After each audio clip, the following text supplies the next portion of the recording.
காங்கிரஸ் தாவேகா கூட்டணி அமையுமா அமையாதா? திமுக கூட்டணியில புகைச்சலா? என்ன பேச்சுவார்த்தைலாம் இப்போ தொடங்க போறதா சொல்றாங்களே, செட் ஆகுமா? 41 தொகுதி கேட்குறாங்களாம், 2 ராஜ்யசபா கேட்குறாங்களாம். திமுக ஒத்துக்குமா? காங்கிரஸுக்கு அதை கொடுத்தா மற்ற கட்சிக்காரங்களாம் சும்மா இருப்பாங்களா? கூட்டணியில் இருக்கிறவங்க பிசிக மற்றும் மதிமுக, கமலஹாசன், ஸோ இந்த மாதிரி பல கட்சிகள், கம்யூனிஸ்ட் கட்சிகள் உட்பட தங்களுடைய சீட்டு எண்ணிக்கையை அதிகப்படுத்தணும், இன்க்ளூடிங் வேல்முருகன் அவர்கள், தமிழக வாழ்வுரிமை கட்சி. ஸோ அவங்களும் தங்களுடைய சீட்டுகளை இன்க்ரீஸ் பண்ணுற வேலையை பண்ணிக்கிட்டு இருக்காங்க. அதே போல் கருணாஸ் இருக்காரு, தனியரசன் இருக்காரு. ஸோ இந்த மாதிரி சிலர் தனிநபர், தனி இயக்கங்கள் அவங்களும் கூட இருக்காங்க திமுகவில். இந்த தொகுதி பங்கீட்டில் தங்களுடைய சீட்டுகளை குறைச்சா அதுவே பெரும்பான்மைக்கு மிகப்பெரிய ஆபத்தாயிடும் அப்படின்னு பயந்து நடுங்கிட்டு இருக்கு திமுக. இந்த நேரத்தில் காங்கிரஸ் வேற தாவேக்காவோட பேச்சுவார்த்தை நடத்துறோன்றதை வேற வெளிப்பட சொல்லிட்டாங்க. ஓகே, நம்ம இப்போ ஒரு விஷயத்த நம்ம தெளிவா பார்த்துருவோம். தாவேகா காங்கிரஸ் கூட்டணி அமைஞ்சால் என்ன நடக்கும், இல்ல தாவேகா காங்கிரஸ் கூட்டணி அமையலன்னா என்ன நடக்கும் அப்படின்றத நம்ம இப்போ பார்த்துருவோம். முதல்ல தாவேகா காங்கிரஸ் கூட்டணி அமைஞ்சிருச்சு அப்படின்னா, இப்போது ஆக்டிவா பேசிட்டு இருக்காங்களா தலைவர்கள், அவங்களாம் இன்னும் ஆக்டிவ் ஆயிடுவாங்க. யாரு? காங்கிரஸ்ல இருக்கக்கூடிய தலைவர்கள், மாணிக்கம் தாக்கூர், பிரவீன் சக்கரவர்த்தி, திருச்சி வேலுச்சாமி, அப்புறம் இன்னும் பலரும் இருக்காங்க. அமைதியா இருக்கிறவங்க கூட, அமைதியா இருக்கிற காங்கிரஸ் மூத்த தலைவர்கள், நல்ல பெயர் போன தலைவர்கள், நல்லா பேசக்கூடிய தலைவர்கள் எல்லாம் திமுகவுக்கு எதிராக இருக்கக்கூடிய எல்லா அஸ்திரத்தையும் வெளியே எடுத்து போட்டு உடைப்பாங்க. இவர்கள் ஆட்சியில நாங்க பல்ல கடிச்சுக்கிட்டு இருந்த பல விஷயங்கள் இப்போ தாவேகா கூட்டணியில் அமைஞ்சாங்க அப்படின்னா, திமுகவுடைய வண்டவாளங்கள் எல்லாமே தண்டவாளத்துல ஏறி லோக்கல் ட்ரெயின்ல போயிட்டே இருக்கும். இப்படிதான் திமுக பதறதுக்கான முதல் காரணம். வாக்கு வங்கி இல்லை அப்படின்னாலும் காங்கிரஸ் தங்களோட வைத்திருக்கிறதுக்கான காரணம் அவங்களாம் ஒன்றோடிட்டாங்க, அப்படியே பொறையோடி போயிட்டாங்க. இன்னொரு பக்கம் என்ன நடக்கும்னா, தாவேகா காங்கிரஸ் கூட்டணி அமைந்தால் திமுக காங்கிரஸுடைய வண்டவாளங்கள்லாம் எடுத்து வெளியிடும். காங்கிரஸ்ல இருக்கக்கூடிய தலைவர்கள் யாரெல்லாம் திமுக அண்டி பழைச்சாங்க, அவங்கெல்லாம் யாரெல்லாம் இப்போ சம்பாதிச்சுக்கிட்டு இருக்காங்க, யாரெல்லாம் எதுலெல்லாம் கையாடல் பண்ணியிருக்காங்க, யாரெல்லாம் கிரிமினல் வழக்குகளில் ஈடுபட்டிருக்காங்க, இந்த சவுக்கு சங்கர் வீட்டில் மலம் கலந்து ஊத்துனது யாரு, இதெல்லாம் கிளறி எடுத்து வெளியே போட்டுக்கிட்டே இருப்பாங்க. அவங்களுக்கு பாதிப்பு அப்படின்னு தெரிஞ்சிருச்சு அப்படின்னா, எதிரிக்கு நான் எனக்கு ஒரு கண்ணு போனா எனக்கு 2 கண்ணு போனா எதிரிக்கு ஒரு கண்ணாவது போகணும் அப்படின்ற அளவுக்கு இறங்கி திமுக செய்யும். அதை நேரடியாக செய்ய மாட்டாங்க மறைமுக தலைவர்கள். அதனாலேயே இப்ப திமுக ஆதரவா பேசக்கூடிய தலைவர்கள்லாம் தாவேகா காங்கிரஸ் கூட்டணி அமைஞ்சது அப்படின்னா அப்போ வாயே திறக்க மாட்டாங்க, எந்த ஒரு எதிர்ப்பும் இருக்காது. இவ்வளவு பிரச்சனைகள் இந்த கூட்டணி அமையறதுல இருக்கு. இதை தாண்டி சீட்டு, அப்புறம் வழங்கக்கூடிய பர்சன்டேஜ், இது தாவேகா வின்னிங் சான்சஸ் இன்க்ரீஸ் பண்ணுமா, இல்லை திமுகவுடைய தோல்வி சான்சஸை உறுதி பண்ணுமா, இல்லை இதுவே அதிமுக பாஜகவுக்கு ஒரு பெரிய ஒரு பலத்தை ஏற்படுத்தி கொடுக்குமா, அவங்களுக்கு வெற்றியை ஏற்படுத்தி கொடுக்குமா, இதெல்லாம் அதர் ஸ்பெகுலேஷன்ஸ். நான் இன்டர்னலா இவங்களுக்குள்ளார எப்படி பிரச்சாரங்கள் நடக்கும், எப்படி பேசுவாங்க, யாரெல்லாம் யார் மேலே அவதூறுகளை தூக்கி சேர்த்தள்ளி வீசுவாங்க அப்படின்றத பார்க்குறோம். அடுத்து தாவேகா கூட்டணி காங்கிரஸோட அமையல அப்படின்னா, காங்கிரஸ் திமுகவோட தொடருது அப்படின்னா, இப்ப பேசுறாங்கல்ல தலைவர்கள், மாணிக்கம் தாக்கூர், அப்புறம் பிரவீன் சக்கரவர்த்தி, சேம் திருச்சி வேலுசாமி. திருச்சி வேலுசாமி அவர்கள் நீங்க ஆஃப் பண்ணவே முடியாது, அவர் வேற லெவல் கேட்டகரி அவரு. அடுத்து நம்ம ஜோதிமணி அவர்கள், இன்னும் சிலர்லாம் இருக்காங்க. சைலண்டா காங்கிரஸை தாவேகா பக்கம் தள்ளி விட்டுணும், திமுக தப்பிச்சு ஓடிடணும் அப்படின்னு நினைக்கக்கூடிய தலைவர்கள் இருக்காங்கல்ல, அவங்க எல்லாம் ஃபுல் ஆஃப்லைன் போயிடுவாங்க. அவங்க எல்லாம் வாய் திறக்க மாட்டாங்க, எங்க இருக்கிறாங்கன்னு தெரியாது, வெளியே மீடியா வெளிச்சத்துக்கு வரவே மாட்டாங்க, பிரச்சாரங்களுக்கு வரவே மாட்டாங்க. அவர்களை ஆஃப் பண்ணி வச்சுட்டு இப்ப திமுகவுக்காக பேசுறாங்கல்ல சிலர்லாம், காங்கிரஸ்ல இருந்து செல்வ பொறுத்தகை உட்பட, அந்த தலைவர்கள்லாம் ரொம்ப வீரியமா பேசுவாங்க, ரொம்ப ஆக்ரோஷமா விஜயை தாக்குவாங்க.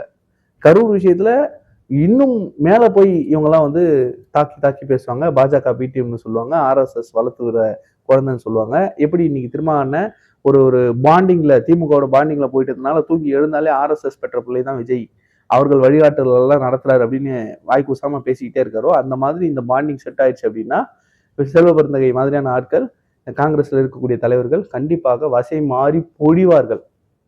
அது தாவேகாவுக்கு ஒரு மிகப்பெரிய ஒரு டிராபேக்கான்னு கேட்டீங்கன்னா கிடையாது.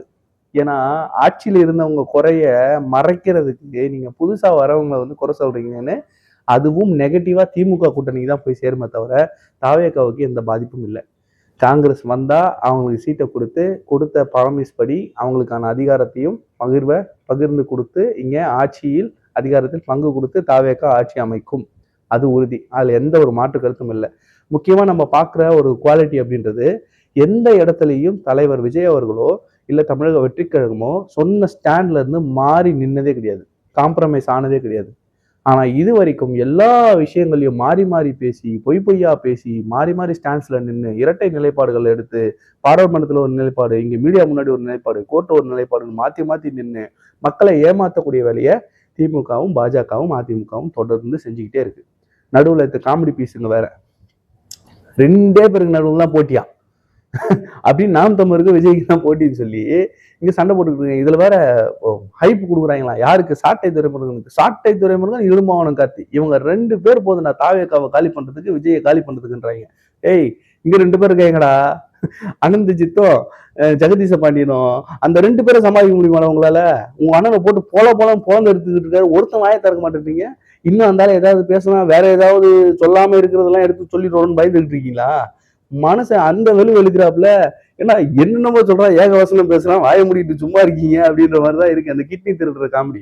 அந்த மாதிரிதான் இருக்கு நீங்க பண்றது.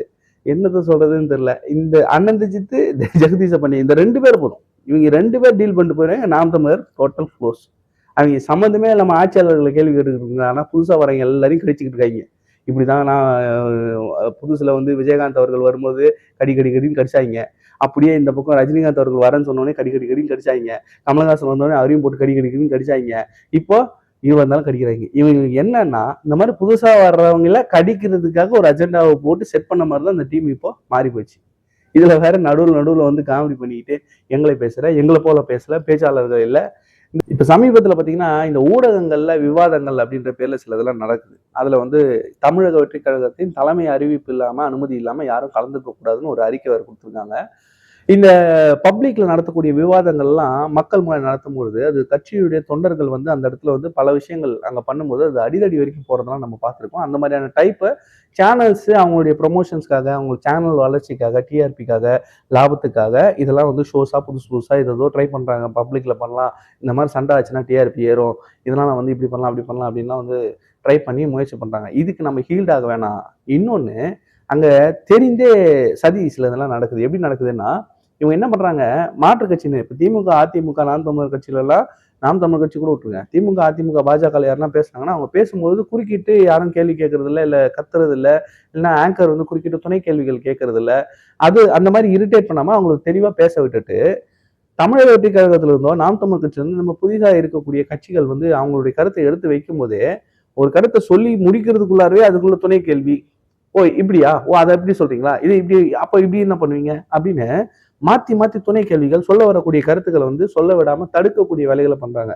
அவங்க இப்பதான் மேடை ஏறி பேச ஆரம்பிக்கிறாங்க. இது வரைக்கும் மேடை ஏறி பேச்சியோ, இங்க பேச்சு போட்டி ஒண்ணு நடக்கல, மேடை ஏறி பேச்சியோ இல்லை, அவங்க கருத்துக்களை எடுத்து வைக்கிறதுக்கு தைரியமா முன் வந்ததே பெரிய விஷயம். எவ்வளவு தைரியசாலிகள்லாம் மேடை ஏறி என்னாலப்பா மேடையெல்லாம் என்னால மைக்கு பிடிச்சா பேச முடியாதுப்பா, கோர்வையா என்னாலலாம் அவ்வளோ இதுவெல்லாம் பேச முடியாதுப்பா, என்னால செயல்பாட்டில் செய்ய முடியும் அப்படின்னு நினைக்கிறவங்க தான் தமிழக வெற்றி கழகம். இப்பதான் ஆரம்பிச்சிருக்காங்க, கவலைப்படாதீங்க, ஒரு 2-3 மேடை ஏறி இறங்கிட்டாங்கன்னா செஞ்சிருவாங்க.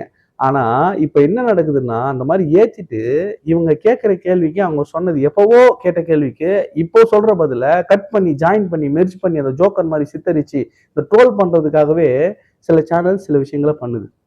அந்த மாதிரியான வேலைகள்ல இறங்கிட்டா இது அந்த பேசக்கூடிய நபருடைய மனநிலையும் உடைக்கும், மற்றும் மக்கள்கிட்ட இது வேற மாதிரியான பார்வையை வந்து கொண்டு போய் சேர்க்கும். இருக்கிறத இருக்கிற மாதிரி காட்டுறது தான் ஊடகத்துடைய வேலை. ஆனா இருக்கிறத அவங்க நினைக்கிற மாதிரி மாத்தி காட்டுறது தான் இன்னைக்கு ஊடகங்கள் செய்யக்கூடிய வேலையா இருக்கு. இதுதான் பல இடங்கள்ல நடக்கிறதுனால அதை அவாய்ட் பண்ணணும், தவிர்க்கணும். உடனே இவங்க பேசுறதுக்கே வரல, பேச்சுக்கே வரல, போட்டிக்கே வரல, சண்டைக்கே வரல. ரியல் சண்டை எலெக்ஷன்ல நடக்க போகுது. எலெக்ஷன்ல போய் நின்று பேசுங்கடா, பண்ணுங்கடா, மக்கள்கிட்ட போய் மேடை போட்டு பேசுங்கடான்னு நாம் தமிழ் கட்சியில அசிங்கமா பேசிக்கிட்டு இருக்காங்க மேடை போட்டு. அவங்க அதை கேட்கறதுக்கு துப்பு இல்லை. ஒரு நாகரிகமான தலைவர்களை வளர்த்தெடுக்கண்டானாக்கா ஆபாச பேச்சாளர் வளர்த்துக்கிட்டு இருக்காங்க திமுகல. அவங்களை தடுக்க துப்பு இல்லை. சிவாஜி கிருஷ்ணன் தூக்கி உள்ள பார்த்தா இங்க குடியார குமரன் குடியாத்தத்துல ஒருத்தன் அவன் கண்ணவனும் கத்திக்கிட்டு இருக்கான். அவங்களை தடுக்கிறதுக்கு துப்பு இல்லை. இவங்க எல்லாம் வந்து தாவேக்கால பேச தெரியாது, தாவேக்கால பேச ஆள் இல்லை, பேசி பேசி பேசி தானே நாட்டுக்கு எடுத்து வச்சிருக்கீங்க. அன்னைக்கு பேசினாங்கன்னா மக்களுக்கு கருத்துக்களை உள்வாங்குற அளவுக்கு பேசுனாங்க. இன்னைக்கு எல்லாம் கருத்து திணிப்பா தான் இருக்குது. அந்த மாதிரி இந்தி திணிப்பு மாதிரி இன்னைக்கு கருத்து திணிப்பு வேலைகள் நடந்துகிட்டு இருக்கு. அதுக்கு ஹீல்ட் ஆகவானான்னு தமிழக வெற்றி கழகம் நிக்குது. ஹெண்டு அல்டிமேட்டா எங்க போய் நிக்க போகுதுன்றதை நம்ம தேர்தல் ரிசல்ட்டை தான் பார்க்க போறோம்.